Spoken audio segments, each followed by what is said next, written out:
मित्रों नमस्कार। इस कार्यक्रम में आप सभी का स्वागत है। मैं हूं व्यास जी।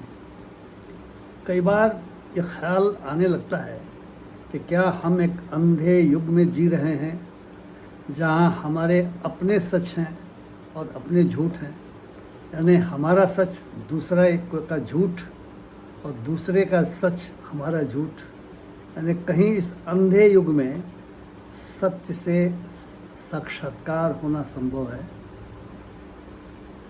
जिस तरह का वातावरण सृजित हो गया है हमारे समाज में, जिसे हम कहते हैं कि ओपिनियन डिवाइडेड इस तरीके से हो गया है, जहाँ पे तर्क बिल्कुल कराह रहा है। तर्क के आधार पे ओपिनियन बनाने के बजाय भावनाओं के आधार पे या किसी के समर्थन या विरोध के आधार पर हमने अपने ओपिनियन, अपने विचार बनाने शुरू कर दिए। मैं क्यों कह रहा हूँ, अभी अयोध्या से लेकर उज्जैन तक और राजस्थान के भी कुछ इलाकों में जो बातें आ रही हैं सामने, पब्लिक डोमेन में जो बातें आ रही हैं, वे इशारा तो इसी तरफ करती हैं। पहले हम अयोध्या को लेते हैं। अयोध्या में जो भगवान राम के भव्य मंदिर के निर्माण के समय से ही जो जनता का इतना ज़्यादा समर्थन मिला था, जो श्रद्धा लोगों की थी, जो आस्था थी, और सोने चांदी की ईंटों से लेकर के आभूषण तक, रुपए पैसे तक जो दान पेटियों में चढ़ाए गए, पहले निर्माण के समय दिए गए थे और बाद में जब निर्माण हो गया और प्राण प्रतिष्ठा मंदिर में मूर्ति की हो गई, तो काफ़ी चढ़ावे लोगों ने चढ़ाए थे। इस पर मैंने कार्यक्रम भी किया था। उस चढ़ावे में चोरी या लूट का मामला प्रकाश में आया और जो ट्रस्ट बना था श्री राम मंदिर निर्माण ट्रस्ट के नाम से, उसके जो अध्यक्ष हुआ करते थे और बड़े ही जाने माने प्रतिष्ठित सिविल सर्वेंट कह सकते हैं आप, नृपेंद्र मिश्रा, उनका बयान आया था कि तो लूट हुई है और उससे कई लोगों ने डकैती का भी नाम दे दिया। उसको पता लगाने के लिए पता नहीं कैसे कानून की किस धारा के अनुसार एसआईटी का गठन हो गया बिना एफआईआर किए। तो भला हो गया एसआईटी ने जो भी कारण रहा हो, जो भी उसको सूचनाएं मिली हो, जो भी उसने विवेचना किया हो, उसने कहा कि एफआईआर दर्ज होना चाहिए। लेकिन एफआईआर जो दर्ज हुआ वो 8 ऐसे लोगों पर हुआ जो कारिंदे किस्म के लोग हैं। एक व्यक्ति ड्राइवर है ट्रस्ट के महासचिव का, और बाकी उसी प्रकार से वो जो चढ़ावे चढ़ाए जाते हैं उनको गिनने वाले लोग हैं, और उनको जेल भेज दिया गया है। अब पुलिस रिमांड पर लिया गया, नहीं लिया गया मैं नहीं जानता, लेकिन उनको जेल भेज दिया गया है। अब सवाल उठ रहे हैं कि भाई जो ट्रस्ट के कर्ता धर्ता लोग हैं उनकी जांच क्यों नहीं होनी चाहिए। तो जो अपने अपने सच और अपने अपने झूठ की बात मैंने कही, कुछ लोगों का मानना है कि इनके ऊपर भी प्राथमिकी दर्ज होनी चाहिए थी, क्योंकि असली प्रबंधक तो ट्रस्ट के ही लोग हैं। नाम भी आ रहे हैं, कई नाम आ रहे हैं, नाम लेना मुनासिब मैं नहीं समझता, आप जानते हैं किसके नाम आ रहे हैं। लेकिन जो अपने अपने सच, अपने अपने झूठ की बात मैं कह रहा था, उनके समर्थकों की ओर से आ रहा है तो परम राम भक्त हैं, वे तो अमुक संगठन से जुड़े हैं, उस संगठन से जुड़ा हुआ व्यक्ति गलत कर ही नहीं सकता। उनमें से एक सज्जन के बारे में कहा जा रहा है कि वह तो शादीशुदा ही नहीं है, तो वे किसके लिए बेईमानी करेंगे। जैसे कि जो शादीशुदा लोग होते हैं वे बेईमान भी होते हैं, और जो शादीशुदा नहीं होगा बेईमान नहीं होगा। यह भी कहा जा रहा है कि जो राम के मंदिर में गए नहीं है, मंदिर का विरोध किया है, उस समय गोली चलवाई, वे कौन होते हैं इस चोरी के बारे में बात करने वाले। यानी अगर आपके पड़ोस में चोरी हो रही हो और पड़ोसी से आपकी मित्रता नहीं रही हो या पड़ोसी से आपकी बातचीत नहीं होती हो, तो अब ये होने दीजिए चोरी, हमें क्या फ़र्क पड़ता है। इस तरह की बातें आ रही हैं। अब मैंने तो अपने वीडियो में मर्यादा पुरुषोत्तम राम की चर्चा की थी कि जिन्होंने अफवाह पर माँ सीता को महल से निकाल दिया था, जंगल भेज दिया था, जिन्होंने अफवाह कह सकते हैं उसके आधार पे जिस माँ सीता को लाने के लिए लंका पर चढ़ाई की थी, लड़ाई लड़ी थी रावण के खिलाफ, और इतने लोग हताहत हुए थे, मारे गए थे दोनों पक्षों में। उन माँ सीता को लाने के बाद उनके सतीत्व की परीक्षा के लिए, हालांकि बहुत सारी जो स्त्रियां हैं आज की तारीख में प्रगतिशील तबके की, वे इस पर सवाल भी उठाती हैं कि सीता की अग्नि परीक्षा भी हुई, लेकिन जो लोग इस ट्रस्ट से जुड़े हुए हैं वे अपनी अग्नि परीक्षा के लिए तैयार नहीं हैं। वे जो अफवाहें आ रही हैं उन अफवाहों के सामने अपने को प्रस्तुत करने के लिए तैयार नहीं हैं। वे केवल राम भक्त का चोगा ओढ़े हुए, क्योंकि राम के नाम पे जिनको सत्ता मिलनी थी उनको सत्ता मिल गई, सत्ताधारियों ने ट्रस्ट बना दिया और लूट हो गई। लेकिन अपने अपने सच हैं। गोदी मीडिया चीख चीख करके ट्रस्ट के महासचिव और अन्य पदाधिकारियों के पक्ष में खड़ा हो गया है। पहले तो कह रहा था कि वहाँ कुछ हुआ ही नहीं है क्योंकि उसका ऐसा इंस्ट्रक्शन था। तो क्या कभी सच का पता चलेगा? दूसरी बात उज्जैन से आ रही है। वहाँ के माननीय मुख्यमंत्री महोदय, उनका पूरा परिवार रियल एस्टेट के धंधे में है। धंधा करना कोई बुरी बात नहीं है, लेकिन वहाँ पे जो कुंभ का मेला, महाकुंभ का मेला आयोजित होने वाला है, उसके लिए जो मास्टर प्लान बना है, जहाँ सड़कें बनेंगी, बहुत सारे आधारभूत संरचनाओं का निर्माण होगा, उसकी जानकारी किसको होगी? सरकार के सिवा। शुरुआती दौर में तो सरकार के स्तर पर ही बहसें होती हैं, मुबाहिसे होते हैं, डिस्कशंस होते हैं और तय किया जाता है। तो जिस इलाके में आधारभूत संरचनाओं का निर्माण होगा, सड़कों का निर्माण होगा, स्वाभाविक सी बात है कि वहाँ पे ज़मीनों की कीमतें बढ़ेंगी। जैसे अयोध्या में कीमतें बढ़ी, कहा जा रहा है कि 2 करोड़ की ज़मीन को 14 करोड़ में ट्रस्ट ने खरीद लिया था। ये भी एक मसला वहाँ पे आया हुआ है जिसके जांच की बात की जा रही है। सोने की ईंटें, चांदी की ईंटें जो गायब हुई हैं उसके भी जांच की बात हो रही है। तो यहाँ पर भी जब सत्ताधारियों को ही पता है, तो मुख्यमंत्री जो वर्तमान में हैं उनके परिवार ने वहाँ पर सैकड़ों एकड़ ज़मीन खरीद ली। अब ये तो प्रथम दृष्टया ऐसा प्रतीत होता है कि उनको पता था कि ज़मीनों की कीमतें बढ़ेंगी, इसलिए बहती गंगा में हाथ धो। हो सकता है उनके साथ जो काम करने वाले अन्य पदाधिकारीगण हों, उन्होंने भी ज़मीनें खरीद ली हों, लेकिन वो कहते नहीं, हम तो बिल्कुल पाक साफ हैं, कहीं कोई दिक्कत नहीं है, क्योंकि हम तो इसी धंधे में थे, हमारा पूरा परिवार इसी धंधे में था।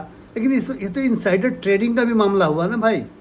अलाइनमेंट अगर लोगों को पता चल जाए कि सड़कों का अलाइनमेंट कहाँ पर है, तो उसके आधार पर ज़मीन खरीद लेते हैं, ताकि अगर उसके अनुसार सड़कें बनेंगी और ज़मीन का अधिग्रहण होगा तो उनको चौगुना कीमत मिल जाएगी। जो नया लैंड एक्विजिशन एक्ट बना हुआ है 2014 का, या अगर सड़क बन गई, आधारभूत संरचनाओं का निर्माण हुआ, तो ज़मीनों की कीमतें बहुत आसमान छुएंगी और उन्हें विंडफॉल प्रॉफिट होगा। लेकिन वो कह रहे नहीं, वो सब कुछ तो नियम के हिसाब से हुआ है, कागज़ में नियम के हिसाब से हुआ होगा, लेकिन नैतिकता कहाँ कहती है? अपराध हो सकता है कि आप कहें कि अपराध नहीं किया, लेकिन ज़मीन खरीदने को लेकर के हरियाणा में याद कीजिए कि किसी सज्जन को एक राजनीतिक घराने से जुड़े हुए हैं, अब तक इस बात का सामना करना पड़ रहा है कि उन्होंने बहुत बड़ी गलती की है और उन्हें शायद जमानत भी लेनी पड़ी, उनके खिलाफ शायद मुकदमा भी चलाया जा रहा है। ईडी जैसी संस्थाओं ने धड़ाधड़ जांच भी करना शुरू कर दिया। लेकिन उज्जैन में इस सच का पता लगाने का साहस न तो इनकम टैक्स के पास है, डिपार्टमेंट के पास, न ईडी के पास है। सीबीआई तो निश्चित तौर से इस मामले में जा ही नहीं सकती। तो ये संस्थाएं जो लगातार दूसरे मामलों में, अगर दूसरे मुख्यमंत्री कोई होते, आप याद कीजिए झारखंड के मुख्यमंत्री को तो आनंद फानन में पकड़ के जेल भेज दिया, कहा कहीं पर कोई ज़मीन खरीदी गई थी और कह दिया कि साहब ये ज़मीन जो है सो इन्होंने खरीदी थी बेनामी तरीके से। उस बेचारे को ईडी ने जेल में भेज दिया और इसके बाद क्या हुआ, हाई कोर्ट से उनको पाया गया कि कुछ अपराधी नहीं बनता, चार्ज नहीं बनता। तो अगर विपक्षी दलों की सरकार हो तो मुख्यमंत्री पे भी तुरंत कार्रवाई हो जाती है। दिल्ली के मुख्यमंत्री पर कार्रवाई हो गई, जेल में कई सालों तक रहा और बाद में लोअर कोर्ट ने कह दिया कि कोई एविडेंस ही नहीं है। लेकिन उज्जैन में, महाकाल के नगरी में, उस प्रदेश के मुख्यमंत्री, उसके परिवार के लोगों ने काफ़ी ज़मीनें खरीद लीं क्योंकि वहाँ महाकुंभ होना है और ज़मीनों की कीमतें बढ़ेंगी, तो उसके बारे में चू नहीं रेंग रही है, कोई चू नहीं कस रहा है, कोई जू नहीं कान पे रेंग रही है। और गोदी मीडिया तो भगवान भरोसे है, वो तो हिंदू मुस्लिम फैलाता रहता है और वो सत्ताधारी दल से सवाल नहीं करता, अपोजिशन से सवाल करता है। इसमें क्या सच का पता चलेगा? ये जो अपने सच अपने झूठ हैं, क्या कभी जांच हो पाएगी? राजस्थान की मैंने बात की, देश के कृषि राज्य मंत्री ने लगभग 1 करोड़ रुपए की सब्सिडी, जो उनके ही मंत्रालय की एक योजना है सब्जी विकास, उसके अंतर्गत अपनी ज़मीन पे लिया है। वो अपने को किसान भी बताते हैं, माननीय मंत्री हैं, किसान बताते हैं। क्या केवल संयोग है कि जिस विभाग के वे राज्य मंत्री हैं, जिस मंत्रालय के राज्य मंत्री हैं, उसकी स्कीम के अंतर्गत उनकी परियोजना को स्वीकृति प्रदान की गई और उनको लगभग 99 लाख रुपए प्लस समथिंग 1 करोड़ के आसपास सब्सिडी मिली। और राजस्थान के ही एक IAS ऑफिसर, सीनियर IAS अफसर है, प्रमुख सचिव स्तर का, वो भी किसान बन गया। उसकी माँ किसान बन गई, उसकी पत्नी किसान बन गई, उसका पुत्र किसान बन गया और इन्होंने भी सब्सिडी का लाभ उठाया। क्या इसे कॉन्फ्लिक्ट ऑफ इंटरेस्ट नहीं कहा जाएगा? कितने किसानों को मिला, उनमें से कितने किसान वास्तव में किसान थे, क्या जांच का विषय नहीं है? और आपको जो मिला वह सामान्य प्रक्रिया में मिला अथवा आप अपने पद का उपयोग करके लिया, क्या यह जांच का विषय नहीं है? लेकिन वो कह रहे मैं तो किसान हूँ, IAS अफसर कह रहा है कि मेरी माँ तो किसान है, पता नहीं वो कौन सा हल चलाती है, ट्रैक्टर चलाती है, हम नहीं जानते, ये कौन सा हल और ट्रैक्टर चलाते नहीं जानते। लेकिन काफ़ी भारी रकम इन लोगों ने सब्सिडी के माध्यम से उठाया। क्या जो सरकार योजनाएं बनाती हैं वो इसी तरह के चुने हुए कथित किसानों के लिए बनाती है, आम किसानों के लिए, मार्जिनल फार्मर्स के लिए, सीमांत कृषकों के लिए, लघु कृषकों के लिए इसको बनाती है? मित्रों, मैं प्रशासन में रहा हूं, समय था कि जो योजनाएं बनती थी किसानों के लिए वह सीमांत कृषकों और लघु कृषकों को ध्यान में रख करके बनाई जाती थी। बड़े कृषकों के लिए ध्यान में नहीं रख के बनाई जाती थी, क्योंकि जो बड़े कृषक होते हैं वो स्वयं खेती नहीं करते, वो खेती कराते हैं बढ़ाई पर, वे खेती कराते हैं मनी या लगान पे। और जो गरीब आदमी किसान होता है, जो खुद किसानी करता है, जो अपने हाथ से करता है, वो बेचारे लाभ से वंचित न रह जाएं, इसके लिए पहले योजनाएं बनती थी। लघु कृषक और सीमांत कृषकों के लिए कई योजनाएं हम लोगों ने कार्यान्वित भी किया हुआ है।